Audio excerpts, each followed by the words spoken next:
Hello friends. So, welcome to a lecture series on multivariable calculus. So, now we will deal with differentiability, that when we can say that a several variable function is differentiable. We already know about single variable functions, that differentiability of single variable functions. How can we define differentiability of single variable functions? Suppose x is changing from x naught to x naught plus delta x. Okay.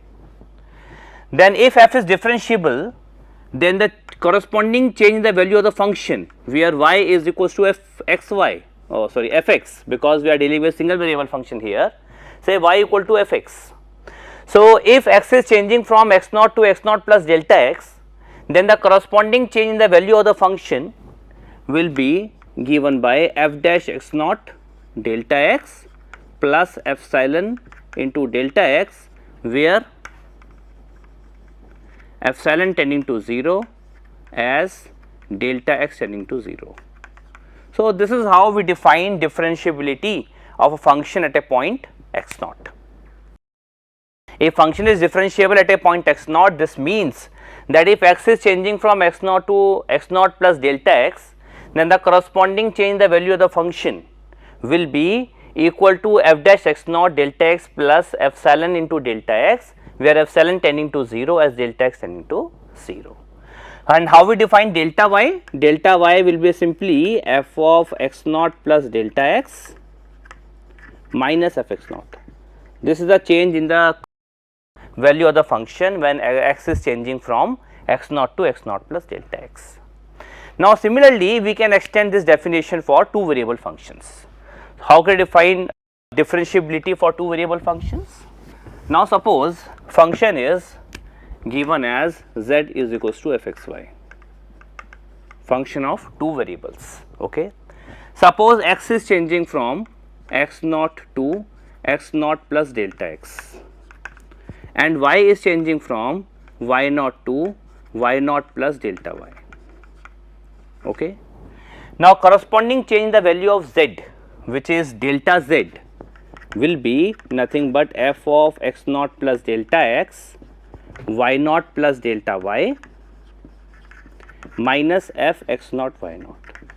So, this will be the corresponding change in the value of the function when x is changing from x naught to x naught plus delta x and y is changing from y naught to y naught plus delta y. Now, this delta x can be written as fx at x naught y naught delta x plus fy x naught y naught into delta y plus epsilon 1 delta x and plus epsilon 2 into delta y, and in which epsilon 1, which is a function of delta x delta y, will tend to 0, and epsilon 2, which is again a function of delta x delta y, will tend to 0 as delta x and delta y will tend to 0. So, here this is called increment in the value of z. This will be given by fx at x naught y naught in delta x plus fy at x naught y naught in delta y plus epsilon 1 delta x plus epsilon 2 delta y, where epsilon 1 and epsilon 2 are the functions of delta x and delta y, and they tend to 0 as delta x delta y tend to 0. Okay.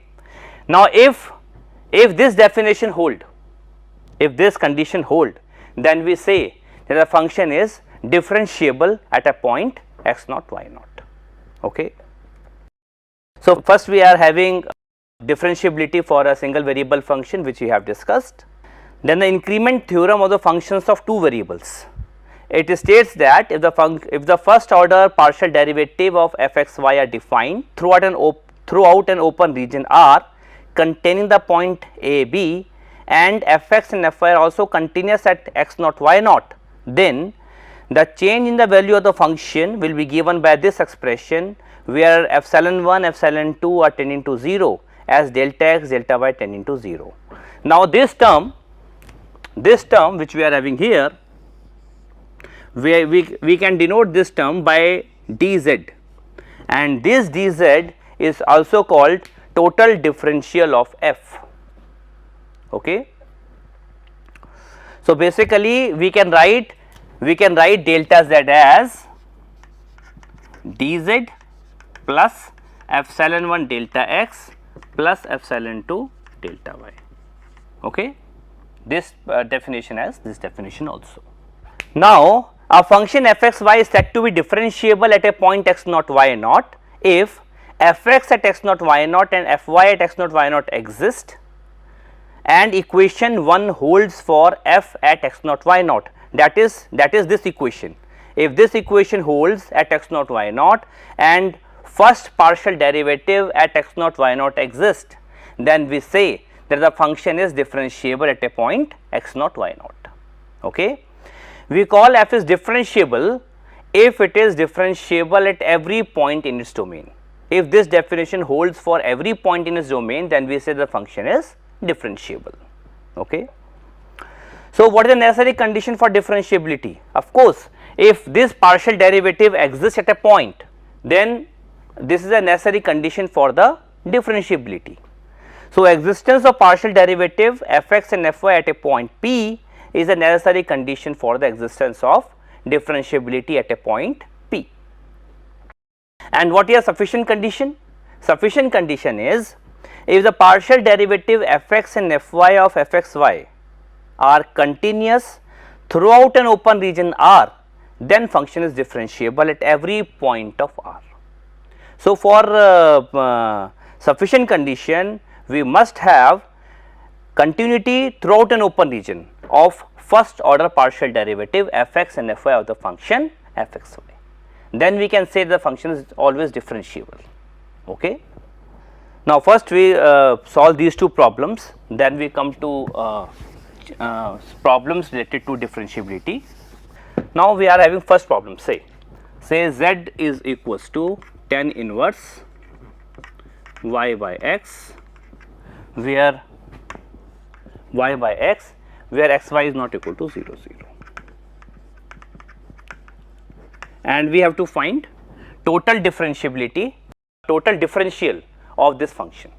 So, what do you mean by total differential? Total differential is simply dz of f x at x naught y naught into delta x plus f y at x naught y naught into delta y.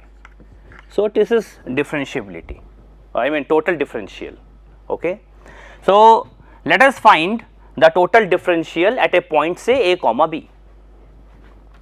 So, what is f x of this function? F x or z x. Okay. Here we are having z, so we can call it z x.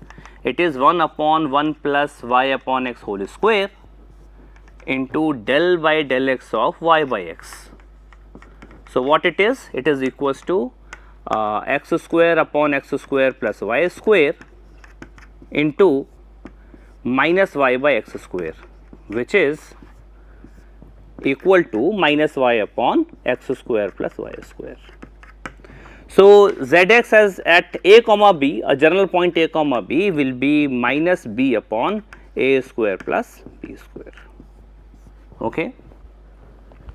Now, similarly, zy will be 1 upon 1 plus y by x whole square into del by del y of y by x, which is equal to x square plus upon x square plus y square into the partial derivative of this with respect to y, which is 1 by x, and this will be x upon x square plus y square. So, this value, so zy at a comma b will be a upon a square plus b square. So, what will be total differential of this function?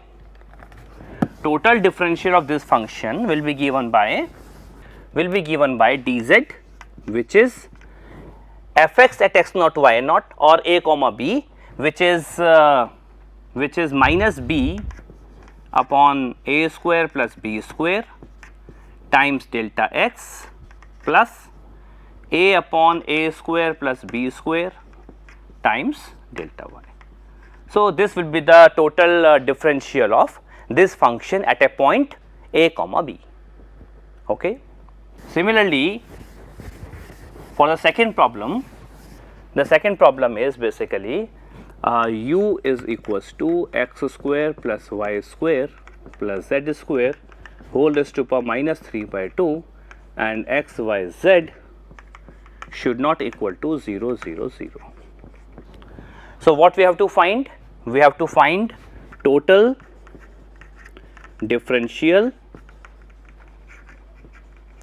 of u, say at a point a comma a b c, say at a point a b c. So, what will be ux?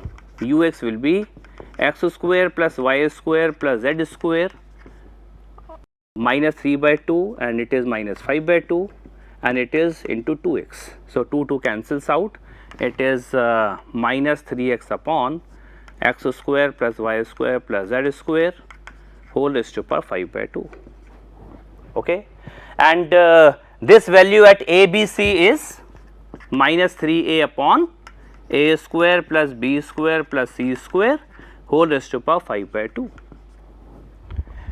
Now, similarly, by the symmetry we can easily write ui as minus 3b upon a square plus b square plus c square whole raised to power 5 by 2, and similarly uz will be minus 3c upon a square plus b square plus c square whole raised to power 5 by 2. So, what will be total differential of u? So, total differential of u, which is du, is given by ux at a b c into delta x plus ui at a b c into delta y plus uz at a b c into delta z. So, this will be equals to minus 3a upon a square plus b square plus c square whole raised to power 5 by 2 into delta x minus 3b upon a square plus b square plus c square whole raised to power 5 by 2 into delta y plus minus 3c upon a square plus b square plus c square whole raised to power 5 by 2 into delta z. So, this is how we can find out total differential of a function f at a point a b c or a b. Okay. Now, how can we show that a function is differentiable? So, let us discuss few examples based on this. So, first example is fxy is equals to x square plus y square. We have to show that this function is differentiable at any point a comma b. So, for differentiability, first is existence of partial derivative, first order partial derivative at a comma b is required, and second is the equation 1 should hold. Equation 1 means that delta z is equals to fx at a comma b delta x plus fy at a comma b delta y, epsilon 1 delta x plus epsilon 2 delta y, and epsilon 1 epsilon 2 should tend to 0 as delta x delta y tend to 0. So, if these two conditions hold, then we say the function is differentiable at a point a comma b. So, first we will find fx at a comma b. So, this fx and fy will definitely exist for this function. So, fx will be 2x and fx at a comma b will be simply 2a. Similarly, fy will be simply 2b and fy at a comma b will be simply 2b. Okay. It is 2y, sorry. Okay. Now, so first order partial derivative exists at a comma b. Now, what is the definition? What is the equation 1? That is delta z is equals to fx at a comma b into delta x plus fy at a comma b into delta y plus epsilon 1 delta x plus epsilon 2 delta y. So, we have to write this equation, try to find out delta 1 epsilon 1 and epsilon 2, which are the functions of delta x and delta y, and try to show that epsilon 1 and epsilon 2 are tending to 0 as delta x delta y tend to 0. If they tend to 0 as delta x delta y tend to 0, then this function f will be differentiable at a point a comma b. Okay. So, let us try to find out these values. So, it is clear that fx is 2a. So, it is 2a into delta x plus it is 2b into delta y plus epsilon 1 into delta x plus epsilon 2 into delta y. Now, what will be delta z? Delta z is the increment in the value of z or the change in the value of the function. When x is changing from x naught to x naught plus delta x and y is changing from y naught to y naught plus delta y. Here instead of x naught y naught we are having a comma b. Okay. So, what will be delta z? Delta z will be f of a plus delta x b plus delta y minus f a b. Instead of x naught y naught we are having a comma b.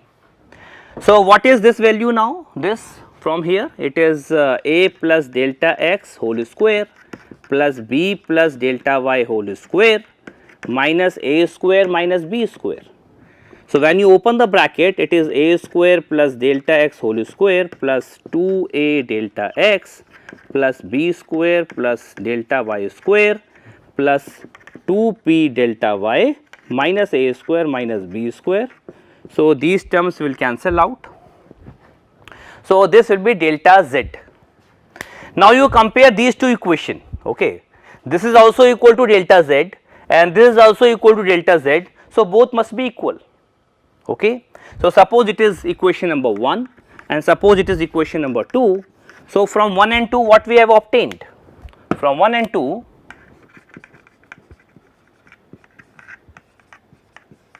what we have obtained? We have obtained that delta x square plus 2a delta x plus delta y square plus 2b delta y is equal to 2a delta x plus 2b delta y plus epsilon 1 delta x plus epsilon 2 delta y. Now, these terms again cancels out. Okay. So, if we compare both the side, so we can obtain this implies epsilon 1 is delta x and epsilon 2 is delta y and definitely epsilon 1 epsilon 2 will tend to 0 as delta x delta y tending to 0. So, we can say that the function this is differentiable at a point a comma b. Okay.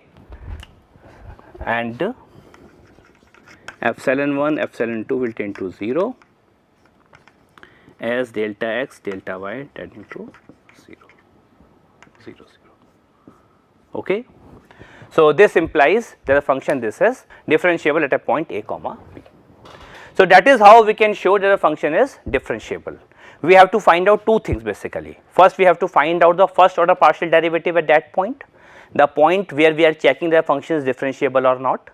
And second, we have to find this expression delta z equal to this expression and try to show that epsilon 1 epsilon 2 which are the functions of delta x and delta y should tend to 0 as delta x delta y tending to 0 0 if function is differentiable.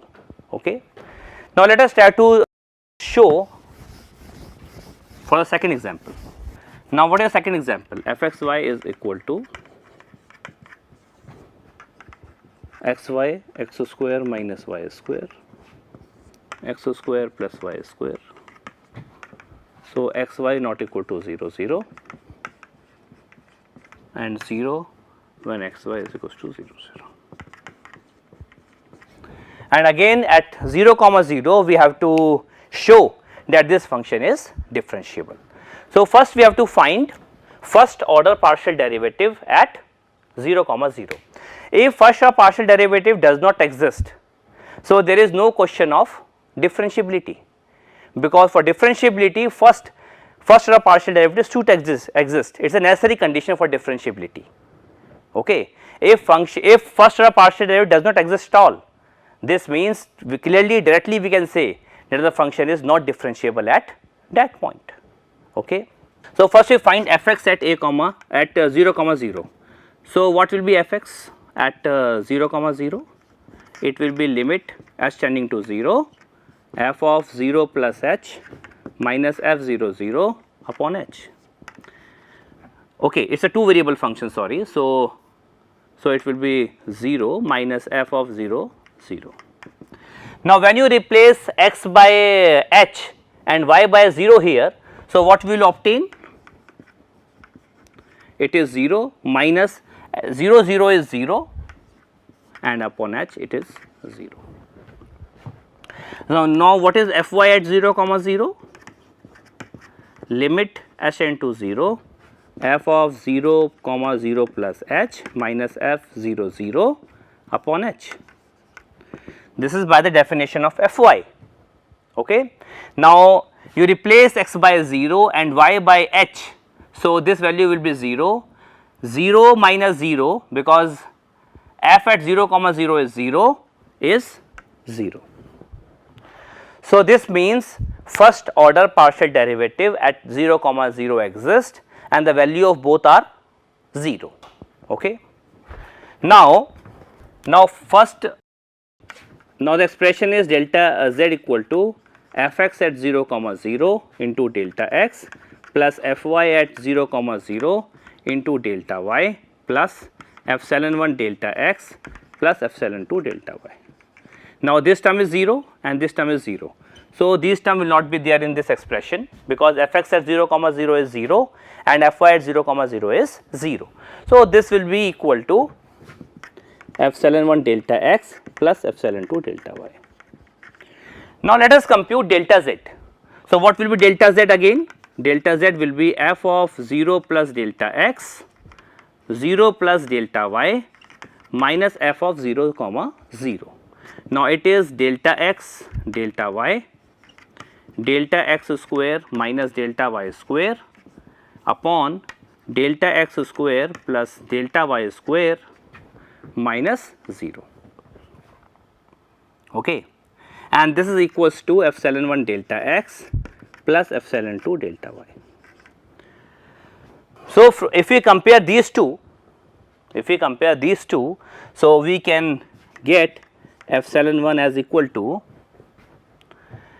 this into this, we can take delta coefficient of delta x as epsilon 1 and coefficient of delta y from this expression as epsilon 2. So, epsilon 1 will be delta y into delta x square upon delta x square plus delta y square and epsilon 2 will be minus delta x into delta y square upon delta x square plus delta y square. Okay.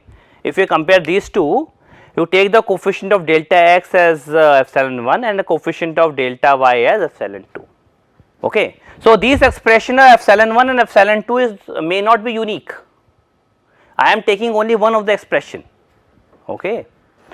It may not be unique. Someone can take some other expression when multiply with this, they can take as this expression as delta x, I mean coefficient of delta x. You see, when you multiply this with this, so it will be what from here? From here it is delta x cube into delta y upon delta x square plus delta y square minus it is delta x into delta y cube upon delta x square plus delta y square. Now, one can take coefficient of delta y from here. The coefficient delta y is this upon this and coefficient of delta x from here negative of this upon this. Okay. So, you take any expression of any one of the expression of epsilon 1 epsilon 2 and try to show that epsilon 1 epsilon 2 tending to 0 as delta x delta y tending to 0 comma 0. Now we obtain this expression. Now, only thing now to prove that as limit delta x delta y tending to 0 0 epsilon 1 which is limit delta x delta y tending to 0 0 delta x square into delta y upon delta x square plus delta y square, this limit and this limit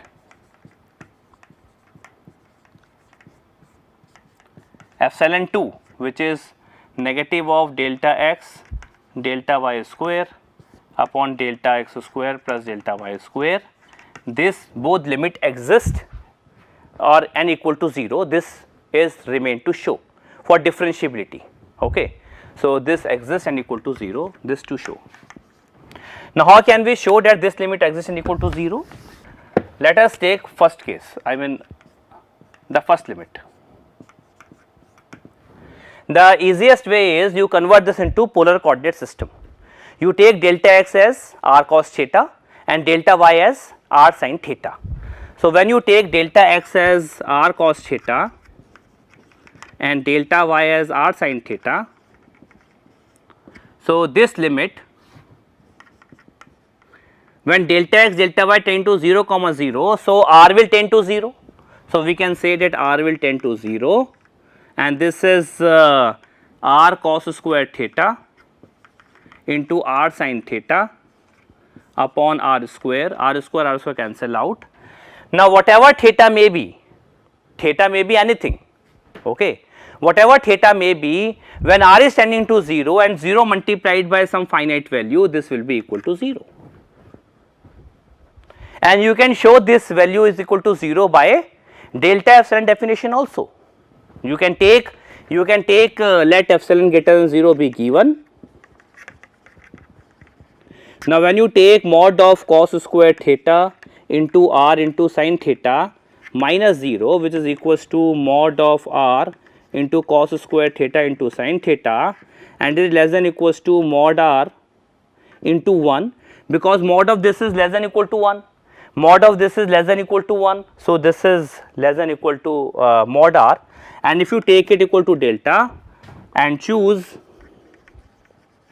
delta equal to epsilon, then mod of cos square theta into r into sin theta minus 0 will be less than epsilon whenever mod r is less than delta.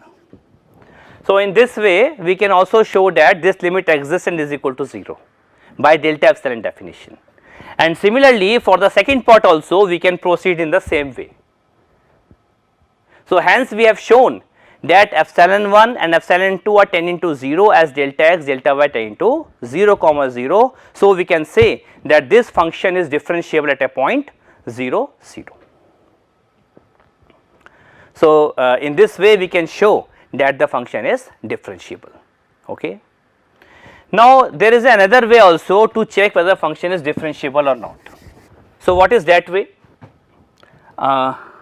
You see that delta z is equal to fx at x naught y naught into delta y delta x plus fy at x naught y naught into delta y plus epsilon 1 into delta x plus epsilon 2 into delta y. Okay. So, it is delta z. Delta z will be fx x naught y naught delta x plus fy x naught y naught delta y and this thing. Okay. Now, you define delta rho as under root delta x square plus delta y square. Okay. If you define delta rho as the under root delta x square plus delta y square, so definitely as delta x delta y tending to 0, so delta rho will also tend to 0. So, this term, the first term we can write as dz plus epsilon 1 delta x plus epsilon 2 delta y. So, delta z minus dz will be equals to epsilon 1 delta x plus epsilon 2 delta y. Now, we divide the entire equation by delta rho. So, this implies delta z minus dz upon delta rho will be equals to epsilon 1 delta x by delta rho plus epsilon 2 delta y upon delta rho. Okay. Now, you take the limit delta rho tending to 0.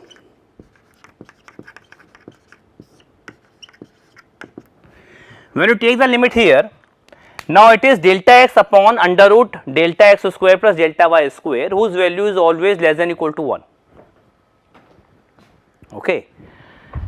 Whose modulus value is always less than equal to 1. Similarly, delta y upon delta rho is this term. So, this mod is also less than equal to 1, okay. And as delta rho tending to 0, epsilon 1 epsilon 2 will tend to 0, because if we are assuming function is differentiable, okay. So, epsilon 1 epsilon 2 will tend to 0, and this is a finite quantity which is whose mod is less than equal to 1. This is also finite quantity. So, 0 into something is some finite quantity is 0, 0 into some finite quantity is 0. So, this will be 0. So, if we have shown that this value tends to 0 as delta rho tends to 0, then also we can say that the function is differentiable at a point x naught y naught. So, basically we are having two approaches to show that the function is differentiable at a point x naught y naught. How? The first approach is you find epsilon 1 epsilon 2 from the basic definition of differentiability and try to show that epsilon 1 and epsilon 2 tending to 0 as delta x delta y tending to 0 comma 0. Or the second way out is you find out this limit, and if this limit tending to 0 as delta rho tending to 0, then we can show that the function is differentiable at a point x naught y naught, okay. Say we have just proved these two problems. Say we take the second problem and try to show that this function is differentiable from this definition, okay. So, how can we show for this problem? You see, what is the function? Function is xy x square minus y square upon x square plus y square, and xy is not equal to 0 comma 0 and 0 when xy is equal to 0 comma 0, okay. So, now we have to show that this is differentiable by this definition. We have already find fx and fy at 0 comma 0 for this problem, and we have shown that this is equal to 0, okay. So, dz will be 0,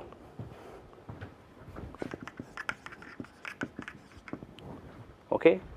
What is delta z? Delta z we have already computed for this problem.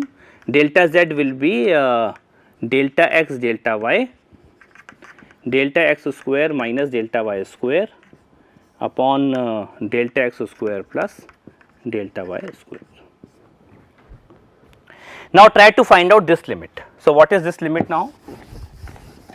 It is limit delta rho tending to 0, delta z minus 0 upon delta rho, which is equals to, now it is delta x delta y tending to 0 comma 0, because if delta rho tending to 0, this means delta x delta y both will tend to 0, because delta rho is nothing but under root of delta x square plus delta y square is equal to, and delta rho is delta x delta y, delta x square minus delta y square upon delta x square plus delta y square, this term, and from this term we are having 3 by 2.